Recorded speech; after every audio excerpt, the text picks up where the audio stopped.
ओं नमो भगवते वासुदेवाय। सच्चिदानन्दरूपाय विश्वोत्पत्त्यादिहेतवे तापत्रयविनाशाय श्रीकृष्णाय वयं नुमः। नारायणं नमस्कृत्य नरं चैव नरोत्तमं देवीं सरस्वतीं व्यासं ततो जयमुदीरयेत्। शौनक जी ने कहा, अश्वत्थामा ने जो अत्यंत तेजस्वी ब्रह्मास्त्र चलाया था उससे उत्तरा का गर्भ नष्ट हो गया था, परंतु भगवान ने उसे पुनः जीवित कर दिया। उस गर्भ से पैदा हुए महाज्ञानी महात्मा परीक्षित के, जिन्हें सुखदेव जी ने ज्ञानोपदेश दिया था, जन्म कर्म मृत्यु और उसके बाद जो गति उन्हें प्राप्त हुई वह सब सुनना चाहते हैं। सूत जी ने कहा, धर्मराज युधिष्ठिर अपनी प्रजा को प्रसन्न रखते हुए पिता के समान उसका पालन करने लगे। भगवान श्री कृष्ण के चरण कमलों के सेवन से वे समस्त भोगों से निष्पृह हो गए थे। शौनकादि ऋषियों, उनके पास अतुल संपत्ति थी। उन्होंने बड़े बड़े यज्ञ किए थे तथा उनके फलस्वरूप श्रेष्ठ लोकों का अधिकार प्राप्त किया था। उनकी रानियां और भाई अनुकूल थे। सारी पृथ्वी उनकी थी। वे जम्बू द्वीप के स्वामी थे और उनकी कीर्ति स्वर्ग तक फैली हुई थी।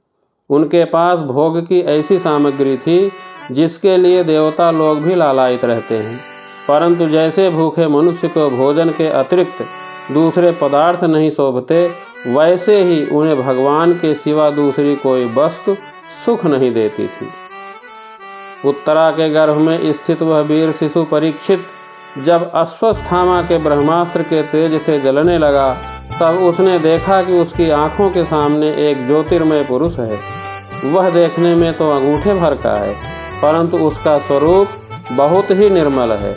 अत्यंत सुंदर श्याम शरीर है, बिजली के समान चमकता हुआ पीतांबर धारण किए हुए हैं। सिर पर सोने का मुकुट झिलमिला रहा है। उस निर्विकार पुरुष के बड़ी ही सुंदर लंबी लंबी 4 भुजाएं हैं। कानों में तपाए हुए स्वर्ण के सुंदर कुंडल हैं। आँखों में लालिमा है। हाथ में लू के समान जलती हुई गदा लेकर उसे बार बार घुमाता जा रहा है और स्वयं शिशु के चारों ओर घूम रहा है। जैसे सूर्य अपनी किरणों से कुहरे को भगा देते हैं, वैसे ही उस गदा के द्वारा ब्रह्मास्त्र के तेज को शांत करता जा रहा था। उस पुरुष को अपने समीप देखकर वह गर्भस्थ शिशु सोचने लगा कि यह कौन है। इस प्रकार उस 10 मास के गर्भस्थ शिशु के सामने ही धर्म रक्षक अप्रमेय भगवान श्री कृष्ण ब्रह्मास्त्र के तेज को शांत करके वहीं अंतर्धान हो गए। इसके बाद अनुकूल ग्रहों के उदय से युक्त समस्त सद्गुणों को विकसित करने वाले शुभ समय में पांडु के वंशधर परीक्षित का जन्म हुआ। जन्म के समय ही वह बालक इतना तेजस्वी दिख पड़ता था मानो स्वयं पांडु ने ही फिर से जन्म लिया हो। पौत्र के जन्म की बात सुनकर राजा युधिष्ठिर मन में बहुत प्रसन्न हुए। उन्होंने धौम्य, कृपाचार्य आदि ब्राह्मणों से मंगल वाचन और जात कर्म संस्कार करवाए। महाराज युधिष्ठिर दान के योग्य समय को जानते थे। उन्होंने प्रजातीर्थ नामक काल में अर्थात नाल काटने के पहले ही ब्राह्मणों को सुवर्ण गौएं, पृथ्वी, गांव, उत्तम जाति के हाथी घोड़े और उत्तम अन्न का दान दिया। ब्राह्मणों ने संतुष्ट होकर अत्यंत विनयी युधिष्ठिर से कहा, पुरुवंश शिरोमणे, काल की दुर्निवार गति से यह पवित्र पुरुवंश मिटना ही चाहता था, परंतु तुम लोगों पर कृपा करने के लिए भगवान विष्णु ने यह बालक देकर इसकी रक्षा कर दी, इसलिए इसका नाम विष्णुरात होगा। निस्संदेह यह बालक संसार में बड़ा यशस्वी भगवान का परम भक्त और महापुरुष होगा। ब्राह्मणों ने कहा, यह मनुपुत्र इक्ष्वाक के समान अपनी प्रजा का पालन करेगा तथा दशरथ नंदन भगवान श्री राम के समान ब्राह्मण भक्त और सत्य प्रतिज्ञ होगा।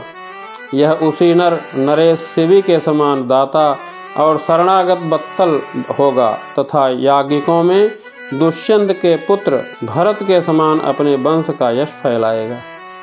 धनुर्धरों में यह सहस्त्रबाहु अर्जुन और अपने दादा पार्थ के समान अग्रगण्य होगा। यह अग्नि के समान दुर्धर्ष और समुद्र के समान दुस्तर होगा। यह सिंह के समान पराक्रमी, हिमाचल की तरह आश्रय लेने योग्य, पृथ्वी के सदृश तितिक्षु और माता पिता के समान सहनशील होगा।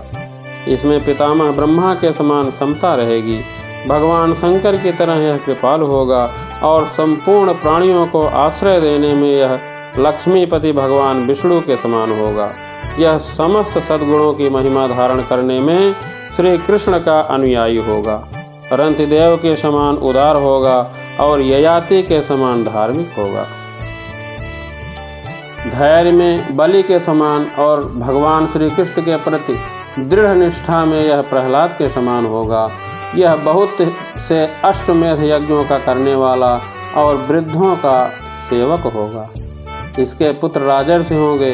मर्यादा का उल्लंघन करने वालों को यह दंड देगा। यह पृथ्वी माता और धर्म की रक्षा के लिए कलयुग का भी दमन करेगा। ब्राह्मण कुमार के शाप से तक्षक के द्वारा अपनी मृत्यु सुनकर यह सबकी आसक्ति छोड़ देगा और भगवान के चरणों की शरण लेगा। राजन, व्यास नंदन सुखदेव जी यह आत्मा के यथार्थ स्वरूप का ज्ञान प्राप्त करेगा और अंत में गंगा तट पर अपने शरीर को त्याग कर निश्चय ही अभय पद प्राप्त करेगा।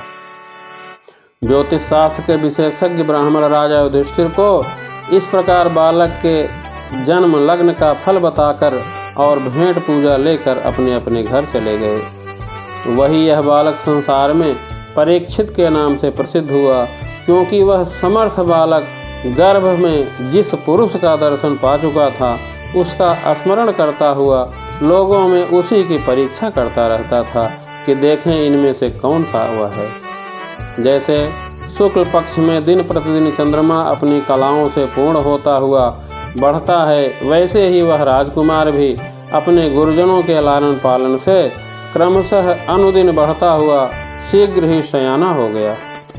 इसी समय स्वजनों के वध का प्रायश्चित करने के लिए राजा युधिष्ठिर ने अश्वमेध यज्ञ के द्वारा भगवान की आराधना करने का विचार किया, परंतु प्रजा से वसूल किए हुए कर और दंड की रकम के अतिरिक्त और धन न होने के कारण वे बड़ी चिंता में पड़ गए। उनका अभिप्राय समझकर भगवान श्री कृष्ण की प्रेरणा से उनके भाई उत्तर दिशा में राजा मरुत और ब्राह्मणों द्वारा छोड़ा हुआ बहुत सा धन ले आए। उससे यज्ञ की सामग्री एकत्र करके धर्मभीर महाराज युधिष्ठिर ने 3 अश्वमेध यज्ञों के द्वारा भगवान की पूजा की। युधिष्ठिर के निमंत्रण से पधारे हुए भगवान ब्राह्मणों द्वारा उनका यज्ञ संपन्न कराकर अपने सुहृद पांडवों की प्रसन्नता के लिए कई महीनों तक वहीं रहे। सौनक जी, इसके बाद भाइयों सहित राजा युधिष्ठिर और द्रौपदी से अनुमति लेकर अर्जुन के साथ यदुवंशियों से घिरे हुए भगवान श्री कृष्ण ने द्वारिका के लिए प्रस्थान किया। जय श्री कृष्ण।